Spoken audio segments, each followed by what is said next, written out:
Hello friends, మీరు వింటున్న కథ బతుకు తెరువు. ఒక మహారణ్యంలో మర్రి చెట్టు కింద ఉన్న కలుగులో వలితుడనే ఎలుకరాజు ఉండేవాడు. అదే చెట్టు మీద రోమకుడనే పిల్లి కూడా ఉండేది. ఎలుకరాజు బయటికి వచ్చేటప్పుడు జాగ్రత్తగా పిల్లి లేని సమయం చూసుకుని మరీ వచ్చేవాడు. ఒక బోయ ప్రతిరోజు అడవిలోకి వచ్చి మృగాల కోసం వల వేసిపోతుండేవాడు.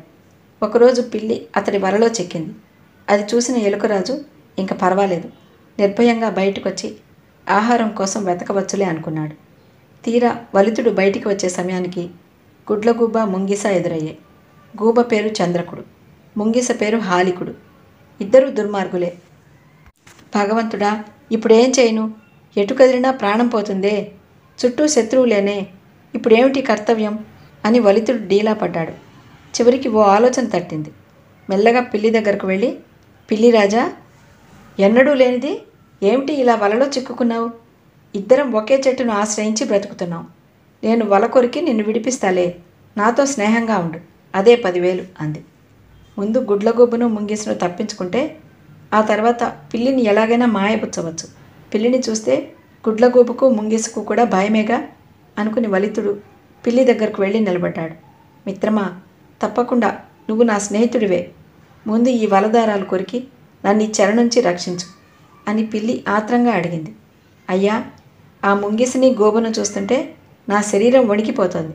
ముందు నన్ను కాసేపు నీ ఒళ్ళో కూర్చోబెట్టుకున్నావంటే నాకు భయం తగ్గుతుంది. తర్వాత వల నుంచి నిన్ను బయటికి రప్పిస్తాను అన్నాడు ఎలకరాజు. అయ్యో, అంతకంటేనా? భయం విడిచి నా దగ్గరకు రా. నేనంటే గూబా ముంగిసా భయపడతాయి. నువ్వు నా దగ్గరుంటే అవి నిన్నేం చేయలేవు. రా నేస్తం, రా అంది పిల్లి. ఆ సంగతి తెలిసే నీతో సంధి చేసుకుంటున్నాను. అందువల్ల నాకు ప్రాణరక్షణ, నీకు వల నుంచి విడుదల దక్కుతాయి అంటూ వలితుడు వెళ్ళి ధైర్యంగా మార్జాలం ఒళ్ళో కూర్చున్నాడు. అది చూసి ఇంకా లాభం లేదనుకుని ముంగిస గూబ నోళ్లు నొక్కుని వెళ్ళిపోయాయి. ఎలుక సంతోషించి రాముకుడి ఒడిలోంచి బయటకొచ్చి మెల్లమెల్లగా తాళ్ళు కొరుకుతున్నట్టు నటించింది. అది చూసి, మిత్రమా, ఏమిటి ఆలస్యం చేస్తున్నావు? తాళ్ళు తొందరగా కొరికి వెంటనే నాకు విముక్తి కలగజేయి అంది పిల్లి. పిచ్చివాడా, ఆశ్రయించిన నన్ను రక్షించావు నువ్వు. అలాంటి నేను నీకు ద్రోహం చేస్తానా? అలా చేయడం కంటే పాపం ఇంకేమైనా ఉందా? నీకు భయపడి నిన్ను నమ్మలేక వెంటనే వల కొరకటం లేదు. వేటగాడు కంటపడగానే వలదారాలు కొరికి నిన్ను రక్షిస్తాను. ఈలోగా నిన్ను తప్పిస్తే నాకేం చేటు తలపెడతావో.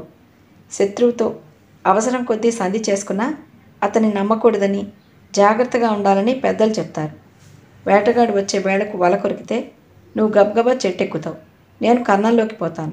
నన్ను పట్టే అవకాశం ఉండదు నీకు.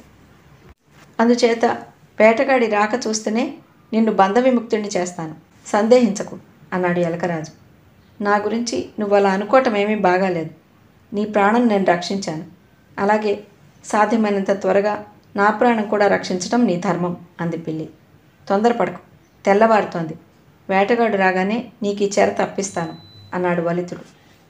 అయ్యో, అడుగో వేటగాడు కుక్కల్ని వెంట పెట్టుకుని వస్తున్నాడు. చేతిలో కత్తి కూడా ఉంది. త్వరగా నన్ను కాపాడు అంది బిడాలం గడగడ వణుకుతూ. భయపడకు, భయపడకు అంటూ ఎలుక గబగబా ఆ వల తెగ కొరికింది. పిల్లి ప్రాణభయంతో చరచర చెట్టెక్కింది. ఎలుక వెంటనే కన్నంలోకి దూరింది.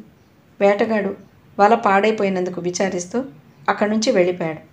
తరువాత పిల్లి మెల్లగా కన్నం దగ్గరకు వచ్చి, మిత్రమా, నువ్వు నేను ఒకరికొకరం ఉపకారం చేసుకుని మంచి స్నేహితులమయ్యాం.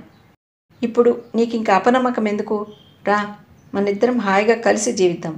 నీకు అండగా ఉంటాను నేను అంది. పిల్లిరాజా, నీ మాటలు బాగానే ఉన్నాయి. కానీ శత్రువుల్ని మిత్రుల్ని తెలుసుకోవాలంటే చాలా సూక్ష్మ దృష్టి ఉండాలి. ఒక్కొక్కప్పుడు శత్రువులే మిత్రులవుతారు, మిత్రులే శత్రువులవుతారు. కనుక నీ దగ్గరకు రావటం మంచిది కాదు. నువ్వు నా యందు అభిమానం చూపించినా నేను ఏమనటం నాకు శ్రేయస్కరం కాదు. ఇలాగే నీ పొరుగున ఉండి అవసరమైనప్పుడు నీకు మేలు చేస్తుంటాను.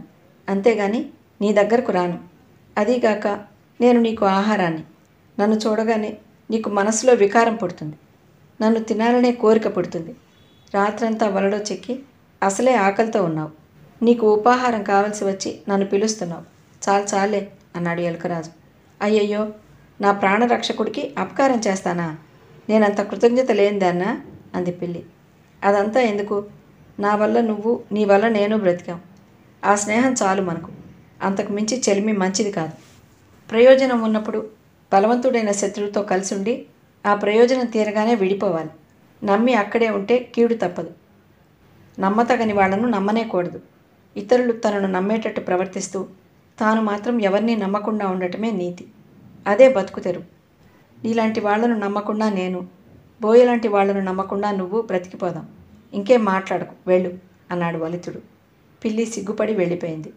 ఆ తరువాత ఆ కలుగులో ఉండటం క్షేమం కాదని ఎలుక మరో చోటికి వెళ్ళింది.